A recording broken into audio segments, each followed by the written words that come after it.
I'd agree with that as well. I think from an advertising point of view, that's primarily what where I'm coming from today, is not to get rolled over or smothered by Facebook. All of a sudden, agencies and advertisers have an interest in social media. It's seemingly because of Facebook. You know, what the heck, what about YouTube? What about forums? What about all the other ones? So we need to maintain a distinct identity as a time-tested format for social networking, for communities, for large communities with vertical interests.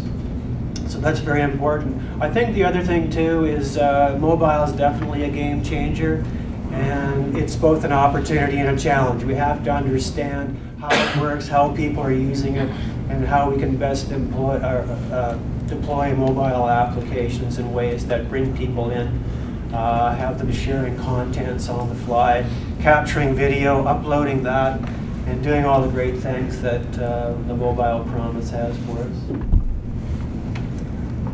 I think a big challenge for us, and probably what you guys face too, given the scale, for the requirement to be able to scale is listening. That's hard for us, and not to say that we don't try, but when you have so many communities and all they have their own personalities, you have to hear what they're looking for. And not to say that we do everything they request, but you have to understand what they're looking to do, why they're looking to do it, and then embrace change, right? So, you know, prevalence of Facebook 5 years ago wasn't what it is today. And so how do we embrace that? You know, we can certainly turn around and say, look, we're not going to embrace it, but in reality, there's a lot of users there who are probably looking for this information, they're searching for it on Facebook, they're looking for it on Google. How do we make it easier to join our forums? And so, you know, part of that is we've enabled the ability to log in with your Facebook, because, you know, that would be foolish for us to turn away from that. Mobile is another challenge, right? So clearly, I think about the time I spend on our sites, it's through my phone. And so it's a different experience. And so rather than force the same standard experience, how do we still provide information in a way that you want to post, you want to come back more often? I find myself visiting blogs that, you know, they update once a day. I'm still going to 5 times a day because I'm looking at an update. We want to do the same thing, enable that same thing, be wherever the user is, like mobile, Facebook, Twitter, just on the forum itself. And so those are all pieces that we do think about, and we have to evolve, and who knows what the next 5 years looks like. It's going to change rapidly again. But as long as you're open to what that change means and what your users are looking for, I'm hoping that we'll be just as strong today as we are tomorrow. Cool, thank you. So I've got one more general question for everybody, and then I'll throw it open to questions from the audience. For each of you, I wonder if you could name one new technology or development that you think every forum owner should check out. Preferably something they're probably not already doing. Just a new and interesting innovation that you think is worth exploring as a forum owner, and a few words about what it is.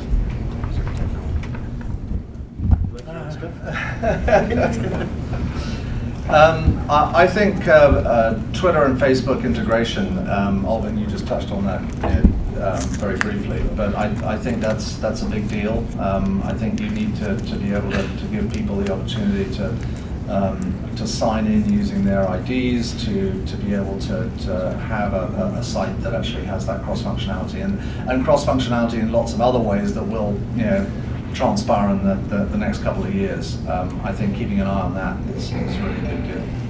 Thank you. I would say reporting.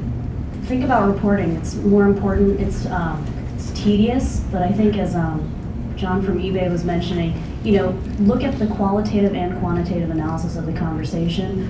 Formalize some sort of metrics. It doesn't have to, be a really fancy format, but make sure you've got some sort of reporting so you know how you did last month as it compares to this month, and then look at what the trends are. So it's more than just a gut feeling. You actually put some structure on it, and you can start to really get your arms around, okay, this is what the community cares about, and you can maybe even start to build editorial around it, identify users who are, especially expert at a specific content piece.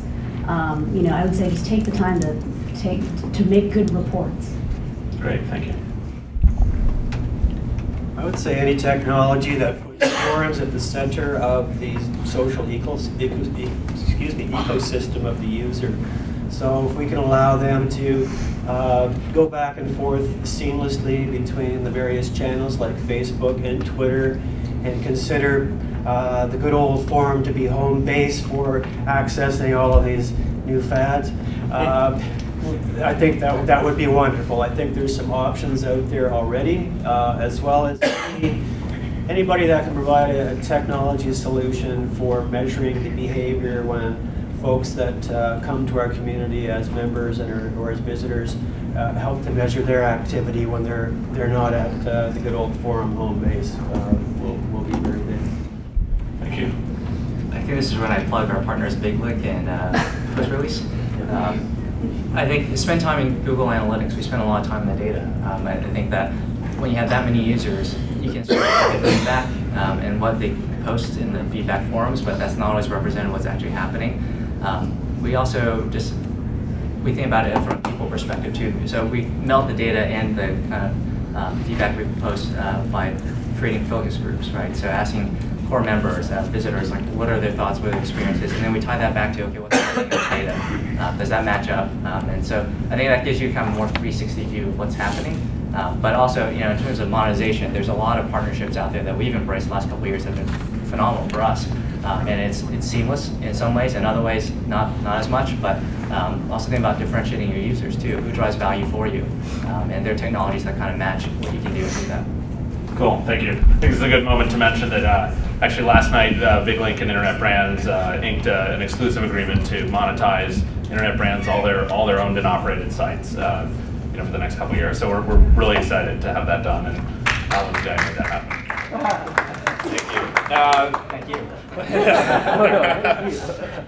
So I'm going to throw it open to the audience. Any questions?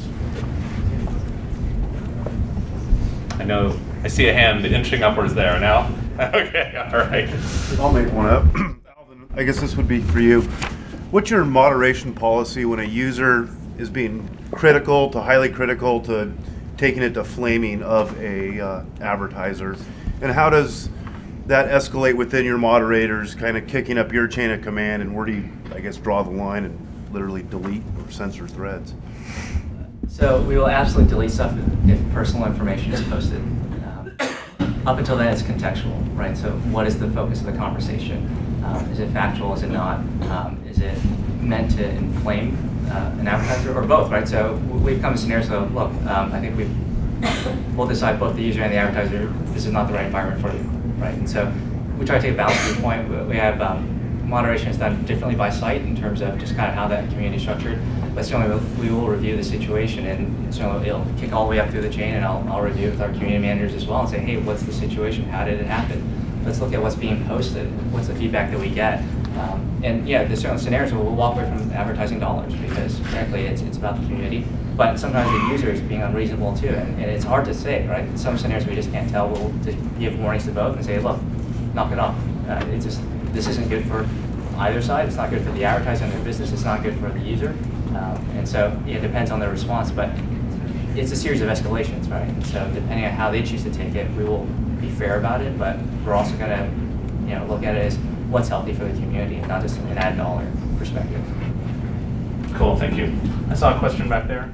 Yeah, so when I think about the classic forum, the user experience, most people think of as kind of Q&A and text-based, right? Somebody asks a question, you respond. It's really a text-based user experience. Do you see that evolving at all? Where as you know, in some of the other places like Twitter and so on, they're coming up with things like you can add video content, you can add other visually rich forms of content along with some textual commentary. Do you see forums going in that direction, and any benefits to that? Well, I just want to say forums have been around for a long time, but given different names, and that's for a reason. They're great for hosting structured community discussion, and I would can't really envision a future, at least not too soon, where there wouldn't be the existing structure of forum, subforum, thread, post, photo, et cetera, et cetera. If anything, the reason why forums have survived, because if there has been an evolution, it's been slow, and anybody that owns and operates forums can tell you less is more in terms of change when it comes to forums. So I'm not sure we want to mess with a good thing too much, but that's just me. Thank you. Next question. I want to know if anyone's experimented with a model somewhat similar to Craigslist, where it's not moderators that are doing so much as the users themselves that are flagging other people's posts, and how many different users had to flag something for it to happen, or any lessons learned if anyone's tried that before?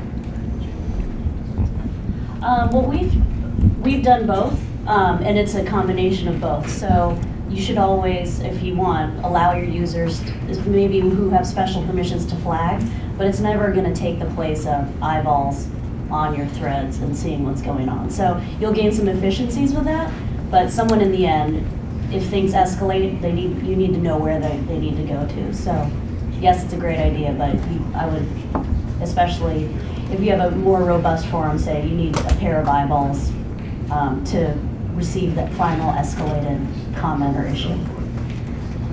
Take one more question. How important is SEO from a technology platform perspective, in your opinion, in the future going to be? And how much are you guys investing in that from a technology perspective? It's very important. Well, you think about the sources where people are spending their time, right? So Google is a big piece of that, right? You look at the forums and the traffic in the last 10 years, a lot of it's been driven by Google search, right? But we have to think about where our users go, and Facebook is a big piece of that. And so what does that mean, SEO within the concept of Facebook? Well, not sure yet, right? But part of that is you gotta get your information in front of them. Now, am I advocating that you put everything in your forum on Facebook and get handle control? Absolutely not.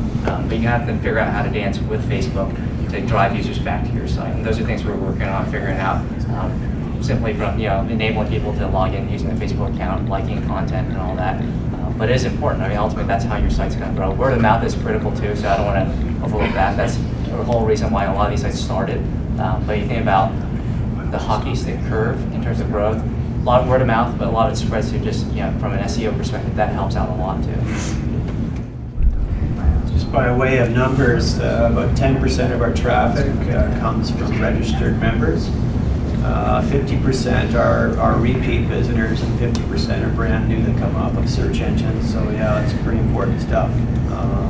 Figuring out how to make the search engines happy, and let's face it, make Google happy, will only benefit you in the future for sure. Great, thank you very much. We're actually out of time, but I'd like to thank all our panelists for joining us.